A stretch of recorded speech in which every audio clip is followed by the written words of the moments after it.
श्रीमद् भगवद गीता के पास आपके हर प्रश्न का उत्तर है, चाहे आपकी कोई भी परेशानी हो, कोई भी इच्छा हो। श्रीमद् भगवद गीता आपके हर प्रश्न का उत्तर देती है, आपकी हर समस्या का हल देती है। चाहे वो परेशानी आपके मन की हो, धन की हो, या आपके शरीर की हो, या आपके रिश्तों की हो, आपको अपनी हर समस्या का उत्तर श्रीमद् भगवद गीता में ज़रूर मिलेगा। श्रीमद् भगवद गीता साक्षात भगवान की दिव्य वाणी है। इसकी महिमा अपार है, अपरिमित है, उसका यथार्थ में वर्णन कोई नहीं कर सकता। गीता सर्वशास्त्रमयी है, इसे सारे शास्त्रों का खजाना कहा जाता है। आज हम श्रीमद् भगवद गीता के अनमोल उपदेश आपको बताएंगे जो आपकी पूरी ज़िंदगी बदल देंगे। बस आप इन बातों को वीडियो के अंत तक ध्यान से सुनिए। जो भी व्यक्ति इस वीडियो को अंत तक सुनेगा उसे अपनी ज़िंदगी की हर परेशानी का हल अवश्य मिलेगा। भगवान श्री कृष्ण कहते हैं, व्यक्ति को सदैव बुराई से बचकर रहना चाहिए।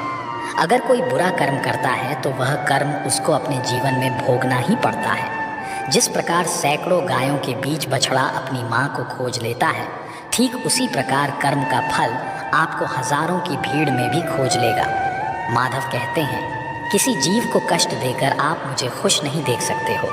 श्री कृष्ण जगत के स्वामी हैं, वह कण कण में निवास करते हैं। छोटे से छोटे जीव के हृदय में ईश्वर का वास होता है। किसी जीव को कष्ट का अनुभव होना ईश्वर को कष्ट का अनुभव कराता है। इसीलिए किसी भी जीव को कष्ट देना ईश्वर को कष्ट देने के समान है। मृत्यु एक अटल सत्य है जिसे कभी बदला नहीं जा सकता है।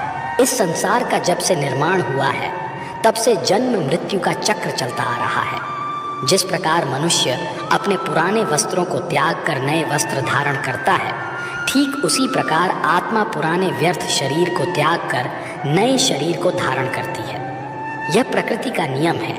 इस सत्य को स्वीकार करके भय मुक्त होकर आज में जीना चाहिए। ज्ञानी व्यक्ति ना तो मरने वाले का शोक करते हैं और ना ही उनका शोक करते हैं जो अभी जिंदा हैं, क्योंकि वह जानते हैं जो मर गया वह फिर से जन्म लेगा और जो जिंदा है वह एक दिन ज़रूर मरेगा। केवल ज्ञान ही एक ऐसा अक्षय तत्व है जो कहीं भी, किसी भी अवस्था में और किसी भी काल में मनुष्य का साथ नहीं छोड़ता। धरती पर जिस प्रकार मौसम में बदलाव आता है, ठीक उसी प्रकार जीवन में भी सुख दुख आता जाता रहता है।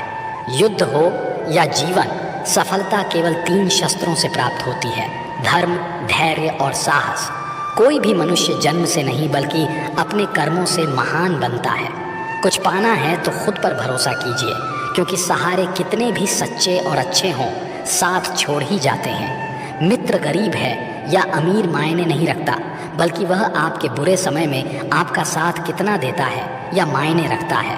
धर्म चाहे जो भी हो, अच्छे इंसान बनो। हिसाब तुम्हारे कर्म का होगा, धर्म का नहीं।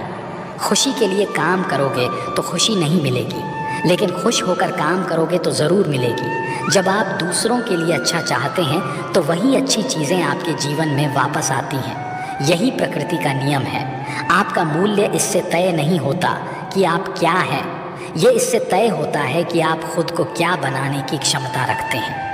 हंसता हुआ मन और हंसता हुआ चेहरा, यही सच्ची संपत्ति है। मनुष्य हमेशा अपने भाग्य को कोसता है, ये जानते हुए भी कि भाग्य से भी ऊंचे हमारे कर्म हैं।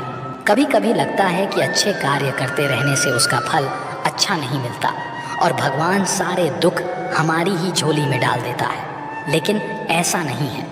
कभी भी जब पुण्य कार्य करें तो उसको ईश्वर पर समर्पित कर दें और मन में किसी भी तरह का भाव ना रखें। इस संसार में सब कुछ अंतवंत है।